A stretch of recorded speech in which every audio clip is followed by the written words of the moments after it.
আমাদের আমলগুলোকে নষ্ট করে তিন জিনিসে। কয় জিনিসে নষ্ট করে?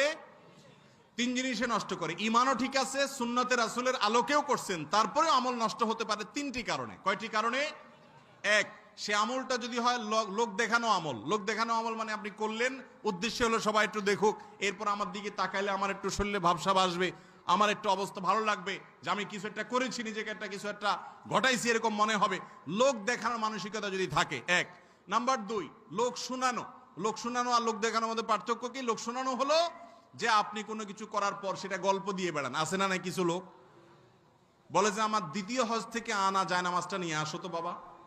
দ্বিতীয় হজ থেকে আনা যায় নামাজ, তার মানে উনি হজ দুইবার করছেন, যেটা শুনে দিলেন আর কি। আছে না না এগুলা? এটা আমি করছি আর কি, এটা আমি দিছি আর কি, এটা আমার দেওয়া আর কি, এগুলা গল্প দেওয়ার লোক আছে না নাই? এটা বলে লোক শোনানো।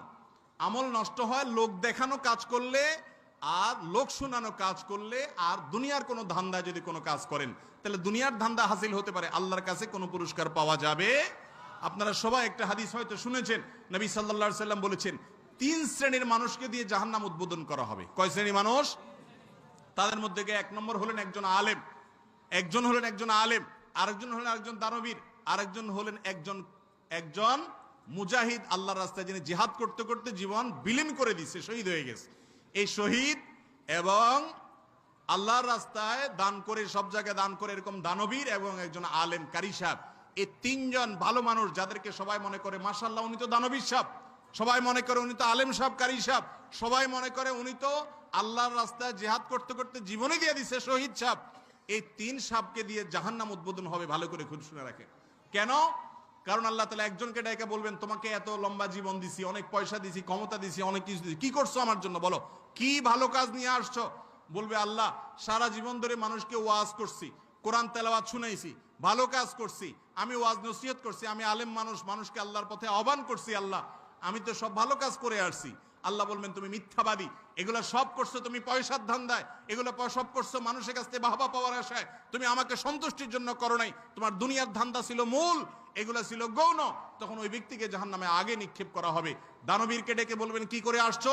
সে বলবে, আল্লাহ অনেক দান সদকা করে আসছি, এমন কোন দানের খাত নাই সেখানে টাকা দেই নাই, মসজিদ হবে সেখানেও দিছি, মাদ্রাসা হবে সেখানেও দিছি, স্কুল হবে সেখানে দিছি, হাসপাতাল হবে, রাস্তাঘাট হবে সেখানে দিছি, ওয়াজ মাহফিল হবে তারা আসছে সেখানেও দিছি, সব জায়গায় দিছি। আল্লাহ বলবে, মিথ্যুক, এগুলা দিয়েছো আমার সন্তুষ্টির জন্য নয়।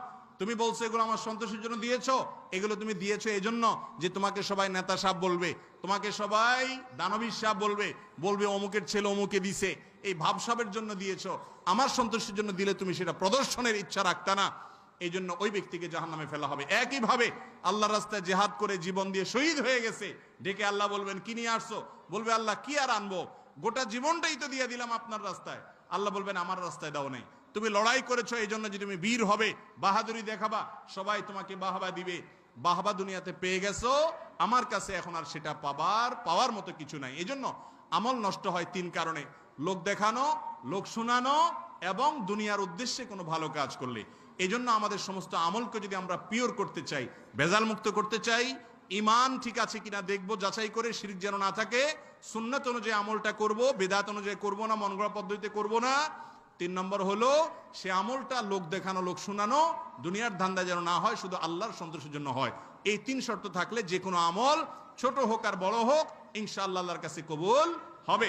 একজন সালাফ বলেছেন, রুব্বা আমালিন কাবীরিন তুসাগগিরুহুন নিয়্যা, বিশাল বড় আমল, অনেক সময় লাখ লাখ টাকা দান করছে, অনেক আমল করছে, অনেকবার হজ করছে, নিয়তের ভেজালের কারণে আমলটা বরবাদ।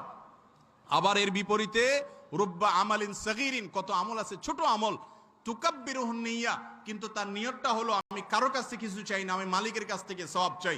এজন্য মানুষকে দেখাতে চায় না, শুধু লুকানোর চেষ্টা করে, শুধু মালিককে দেখাতে চায় সে।